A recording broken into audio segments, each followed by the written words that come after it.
Magandang araw po, welcome po sa aking channel, Love9 TV. Patalasasan po, meron po ba kayong mga properties na napapabayaan or non-performing assets? Plan nyo ibenta, pero wala kayong oras pagbibenta nito. Kung ito'y pagkakatiwala nyo po sa amin, tago lang po kayo sa aking numero, usap po tayo, gawin ko po ng video for free. Yes, libre po, wala po kayong babayaran. Tutulungan pa namin kayo mabenta ng inyong property. Kami na po bala sa marketing, sa boosting or paid ads. Even sa tripping, hindi na po kayo mapapagod sa pag-entertain ng mga buyers. Kami na po bala sa lahat. Tawag lang po kayo. Nandito po tayo ngayon sa Taal View Heights Subdivision, kung saan meron po tayong bagong video presentation. Isang residential property na may lot area na 928 square meters. Ito po titulado, buhay po ang may-ari, kaya wala po kayong maging problema sa documentation o sa transfer ng title. Meron po itong overlooking view ng Taal Lake at volcano. Ito po ay nasa loob ng isang subdivision na meron pong 24 hours security. Kaya safe na safe po kayo dito. Napakatahimik po ng lugar, sariwa ang hangin at malamig po ang klima. Ito po ay nasa matas na lugar. Ang estimated elevation above sea level ay 1,148 feet. Halos katabi lang po nito ang Tagaytay Highlands. Mula po dito sa cemented road, medyo elevated po ang lupa.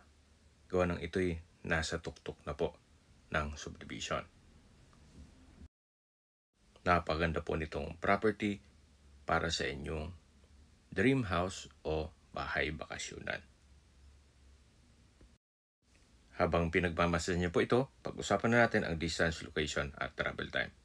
Mula po sa public market ng Talisay, Batangas, ang distance is 5.1 kilometers at ang travel time is 12 minutes. Mula naman po sa Tagaytay, ang distance is 13 kilometers at ang travel time is 25 minutes. Mula naman po sa St. Andrew Hospital, ang distance is 4.1 kilometers at ang travel time is 9 minutes. At mula naman po sa Global Medical Center ng Talisay, ang distance is 3.5 kilometers at ang travel time is 8 minutes. Yan po yung lagi kong binabanggit sa aking video na dapat nyo i-consider sa paghanap ng property, yung meron pong malapit na hospital. Hindi lang po isang hospital, kundi in between po ito ng dalawang hospital. Hindi ko naman po sinasabing sakitin kayo, yan naman po for emergency purpose lang naman.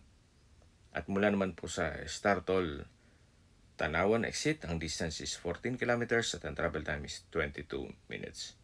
Kung manggagaling naman po sa Manila o sa airport, ang distance is 70 kilometers at ang travel time is 1 hour and 17 minutes. Dalawa po ang entry at exit points. Itong property, pwede po sa Startol at pwede rin pong dumaan sa Tagaytay. Sa mariski po ng video, summarize ko lang po. Ito pong property ay nasa Taal View Heights. May lot area po ito 928 square meters. Ito po titulado, buhay po ang may-ari, kaya wala po kayong maging problema sa documentation o sa transfer ng title. Okay, sa presyo na po tayo. Binibenta po ito ni owner sa halagang 7,500 pesos per square meter net. Ibig pong sabihin, si buyer po ang sasagot sa lahat ng taxes at expenses with regards to documentation. Ito po yung dulong parte ng lupa kung saan tanaw na tanaw po ang Taal Lake at volcano.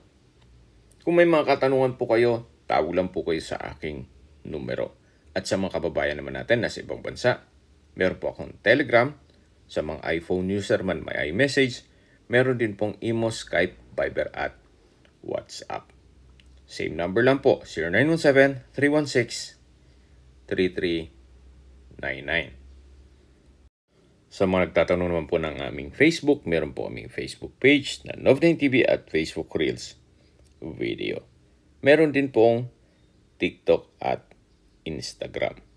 May ibang YouTube channel po kami na The Love9 TV channel at Love9 TV listings. Sana po naibigyan nyo ang video presentation. Paki-like and subscribe na lang po sa aking channel para ma-update din po kayo sa aking future listings. Kung sakali po hanap nyo mas malaking sukat ng lupa, Meron din po kami ibang listings na pwede nyong pagpilian. Huwag po kayong mag-atubiling tumawag sa amin, then let us know your budget para malaman namin kung anong property pwede namin i-alok sa inyo. Sa lahat pong viewers, subscriber at nagtiwala po sa amin, salamat po sa suporta. Ingat po kayo lagi at yung pamilya. Maraming salamat po.